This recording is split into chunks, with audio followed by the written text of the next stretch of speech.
تیسرے روز اس کی ماں پر فالج گرا اور وہ راہی ملک عدم ہوئی۔ امین پہلوان کے پاس ایک پیسہ بھی نہ تھا۔ وہ سوگوار، مغموم اور دل شکستہ بیٹھا تھا کہ شہر کے ایک رئیس کی طرف سے اسے بلاوا آیا۔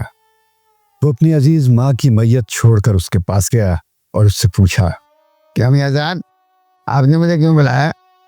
میاں صاحب نے کہا، تمہیں کیوں بلایا جاتا ہے؟ ایک خاص کام ہے۔ امین نے، جس کے دل و دماغ میں اپنی ماں کا کفن دفن تیر رہا تھا، پوچھا، حضور یہ خاص کام کیا ہے؟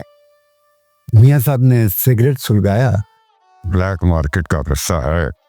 مجھے معلوم ہے کہ آج میرے گودام پر چھاپا مارا جائے گا، تو میں نے سوچا کہ امین پہلوان بہترین آدمی ہے جو اسے نمٹا سکتا ہے۔ امین نے بڑے مغموم اور زخمی انداز میں کہا، آپ فرمائیے، میں ان کی کیا مدد کر سکتا ہوں؟ بھائی صرف اتنی سی بات ہے کہ جب چھاپا پڑے تو گودام کے مالک تم ہوگے، گرفتار ہو جاؤ گے، زیادہ سے زیادہ جرمانہ 5,000 روپے ہوگا اور 1 برس کی قید۔ مجھے کیا ملے گا؟ جب وہاں سے رہا ہو کر آؤ گے تو معاملہ طے کر لیا جائے گا۔ امین نے میاں صاحب سے کہا، جی یہ سب درست ہے، لیکن کیا؟ امین کی آنکھوں میں آنسو آ گئے۔ میاں صاحب، میری ماں مر گئی ہے۔ کب؟ آج صبح۔ میاں صاحب نے افسوس کا اظہار کیا۔ کفنا دفنا دیا ہوگا؟ امین کی آنکھوں سے آنسو ٹپ ٹپ گرنے لگے۔ میاں صاحب ابھی تو کچھ بھی نہیں ہو سکا، میرے پاس توفیم کہنے کے لیے بھی کچھ نہیں ہے۔ میاں صاحب نے چند لمحات حالات پر غور کیا اور امین سے کہا، تو ایسا کرو، میرا مطلب ہے کہ تجہیز و تکفین کا بندوبست میں ابھی کیے دیتا ہوں، تمہیں کسی قسم کا تردد نہیں کرنا چاہیے۔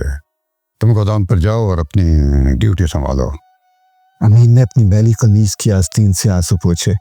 لیکن میاں صاحب، میں اپنی ماں کے جنازے کو کندھا بھی نہ دوں؟ میاں صاحب نے بڑے فلسفیانہ انداز میں کہا، یہ سب رسمی چیزیں ہیں، مرحومہ کو دفنانا ہے تو یہ کام بڑی اچھی طرح سے ہو جائے گا۔ تمہیں جنازے کے ساتھ جانے کی کیا ضرورت ہے؟ تمہارے ساتھ جانے سے مرحومہ کو کیا راحت پہنچے گی؟ وہ تو بیچاری اس دنیا سے رخصت ہو چکی ہے، اس کے جنازے کے ساتھ کوئی بھی جائے کیا فرق پڑتا ہے؟